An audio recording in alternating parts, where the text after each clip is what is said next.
Olá, seja bem-vindo ao Diretamente ao Direito. E hoje, direito tributário.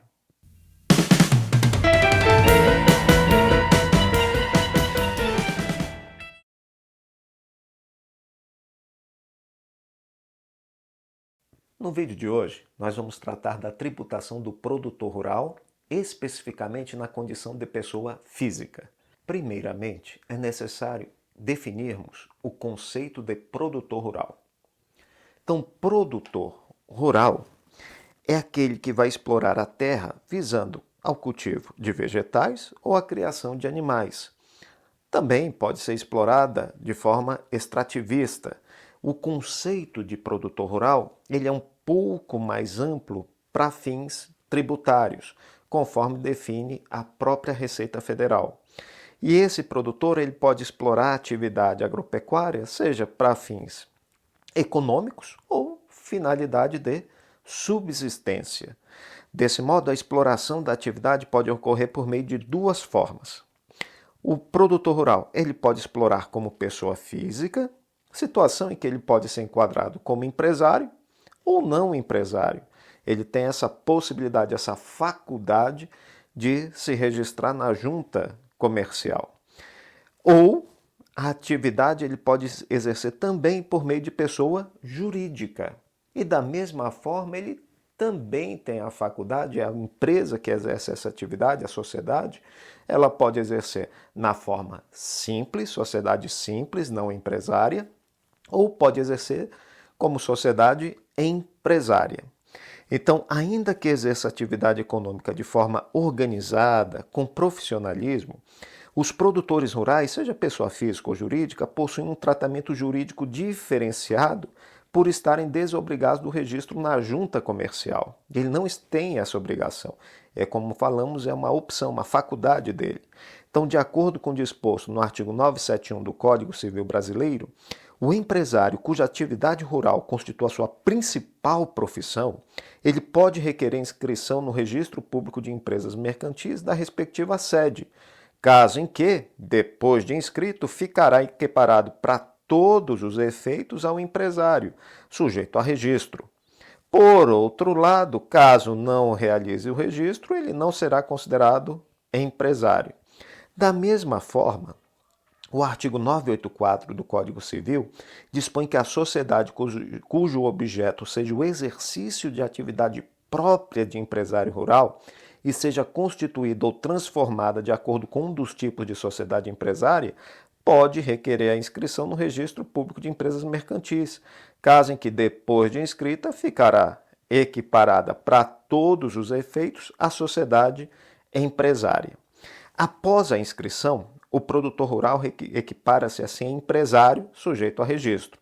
Essa inscrição vai implicar o dever de observar não somente as formalidades do Código Civil, como também as obrigações previstas na legislação extravagante, relativas à atividade empresarial, incluindo as tributárias. É necessária, então, essa observação, que é justamente o nosso enfoque do vídeo de hoje. A atividade, então, pode ser explorada, essa atividade rural, de maneira individual ou por meio de sociedade, como vimos. Contudo, caso o produtor rural não adote qualquer das formas empresariais, permanecerá vinculado a regime jurídico próprio, como pessoa física, para os efeitos da legislação tributária, trabalhista e previdenciária.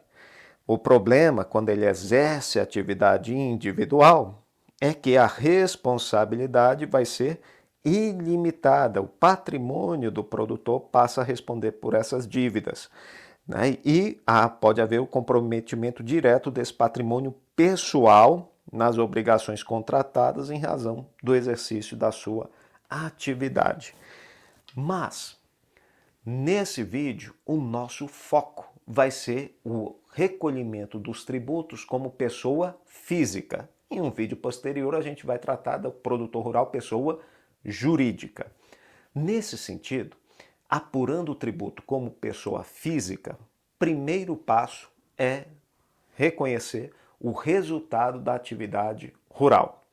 Esse resultado da atividade rural, dentro daquele exercício fiscal, dentro do ano calendário, vai ser a soma das receitas obtidas, sem dedução de ICMS ou sem dedução da contribuição previdenciária sobre a comercialização da produção rural, o que na prática aí difundida muitos denominam de FUNRural, até de uma maneira inapropriada, mas como o pessoal chama dessa maneira, vamos adotar também essa denominação. Então, a contribuição sobre a produção rural, na comercialização, na venda do seu produto, também incide esse tributo, que vai destinado à Previdência Social, e o tributo de Estado, que é o ICMS. Mas a receita, ela não pode deduzir, né? A receita anual não se deduzem os tributos. Dessa receita, são abatidas as despesas, não só de custeio, mas a legislação permite também a dedução das despesas de investimento realizadas pelo produtor rural. E essas despesas de investimento são relacionadas diretamente às necessárias para o exercício da atividade rural, como benfeitorias, investimento maquinário. Então ele faz esse abatimento, essa dedução e vai encontrar o resultado da atividade rural. Esse resultado da atividade rural pode ser positivo, caso em que vai sofrer a incidência de tributo, ou pode ser negativo, as despesas superam as receitas obtidas naquele exercício. No caso do negativo, nós vamos ver, é permitida a compensação para exercícios futuros, a dedução do imposto devido, que é uma grande vantagem que, se não for um produtor rural, uma pessoa física, um profissional liberal, por exemplo, não tem essa possibilidade. Mas para o produtor rural ela existe. Então vamos ver como fica a tributação no caso de o resultado ser positivo. No caso de o resultado da atividade rural ser positivo, o produtor rural tem uma opção. Ele pode escolher ser tributado na forma do resultado da atividade rural real, que é sobre as receitas, diminuem as despesas, o resultado temos a base de cálculo. Essa base de cálculo vai incidir sobre ela as alíquotas do imposto de renda da pessoa física. Porque lembrando, nós estamos neste vídeo de hoje estudando a tributação do produtor rural pessoa física. Então, por exemplo, no resultado total, receitas obtidas durante o ano calendário, R$100 mil, despesas de custeio e investimento necessários à realização da atividade, 90 mil, o que sobra? R$10 mil. Esses R$10 mil serão tributados aplicando-se a alíquota do imposto de renda da pessoa física, a alíquota da tabela progressiva, conforme aquelas faixas de isenção 7,5%, 15%, 22,5% e 27,5%. Produtor rural vai adicionar esse resultado a seus outros rendimentos que eventualmente ele possa ter e com isso calcula-se o tributo devido naquele ano calendário conforme a sua faixa de tributação. Esse é o resultado da atividade rural, o real. E a opção que o contribuinte tem, que o produtor rural tem, é o resultado da atividade rural presumido. Como funciona?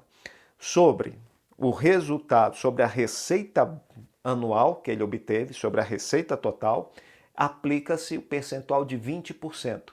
Então, presume-se que 20% é o seu lucro, é a sua renda positiva, e que 80% daquela receita foram os gastos necessários para o exercício da atividade. Qual a vantagem dessa tributação presumida?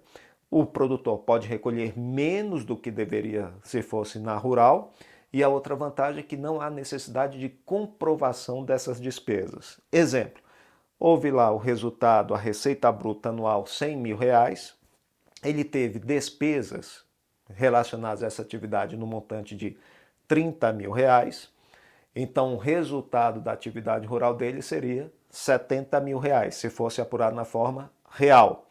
Então, sobre os 70 mil, ele leva para a tributação como pessoa física, encontra a faixa em que se encontra, a faixa relacionada ao seu rendimento e calcula-se o imposto devido.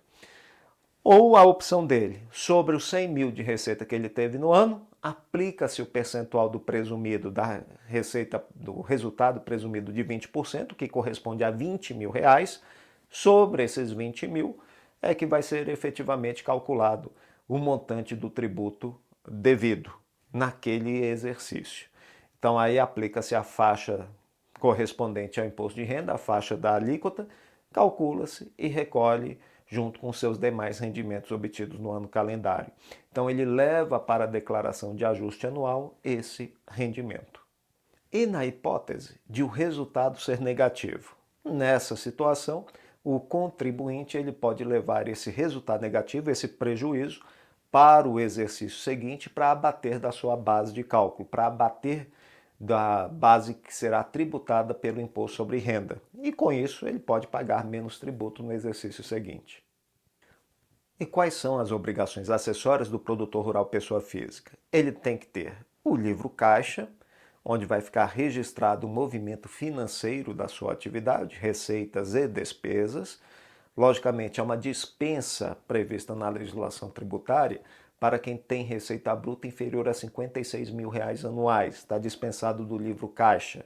E aí, nesse caso, ele pode, inclusive, como vimos, apurar o imposto devido por meio do resultado da atividade rural na forma presumida. Sobre a receita total, aplica-se o percentual de 20%. E a importância do livro caixa é para ele demonstrar o prejuízo, o resultado negativo, que ele pode compensar nos exercícios posteriores. A legislação ainda prevê o livro caixa digital. Esse livro caixa, essa obrigação acessória na forma digital, ela é obrigatória para os contribuintes que tenham receita bruta acima de 4.800.000 após o exercício de 2019. No exercício de 2019, ela foi obrigatória para quem tivesse receita bruta naquela oportunidade acima de R$ 7.200.000 anuais. E, logicamente, os lançamentos relativos à escrituração no livro caixa devem estar lastreados em documentos fiscais, nota fiscal do produtor rural, por exemplo, conforme a legislação do estado em que ele exerce a atividade. Agradeço a sua atenção. Em um próximo vídeo vamos tratar do produtor rural na condição de pessoa jurídica. Lembrando, se ainda não se inscreveu, inscreva-se no nosso Diretamente ao Direito. Aperte o sininho para ser notificado dos novos vídeos. Se tiver alguma sugestão ou crítica, deixe o seu comentário. E até nosso próximo encontro.